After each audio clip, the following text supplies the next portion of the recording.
From a day-to-day usage perspective, it is so helpful for new oncoming sites to hear suggestions and best practices from colleagues who have already been there. So that can include exactly the kind of thing I was just talking about, learning about the extra pieces that fit within a company culture to really make this rich. So for example, after I give my kind of suggestions for best practices we see overall, an experienced site lead could say to a new person, hey, you know that team meeting we do every week with managers on Friday afternoon?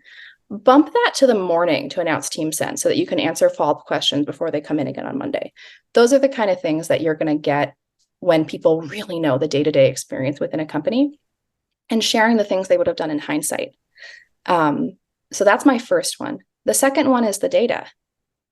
If a company, one site has already been here for a bit, they're going to be able to pull up those data analytics I referenced and really show a new site what they're getting out of it. And Shannon, if your question is also around creating interest and drive towards bringing more sites on, that's going to be a great way to bring visibility to the impact of the system. So being able to show another leader or even regional and corporate leadership, like, hey, here is the data that is coming into the system. Check out this chart.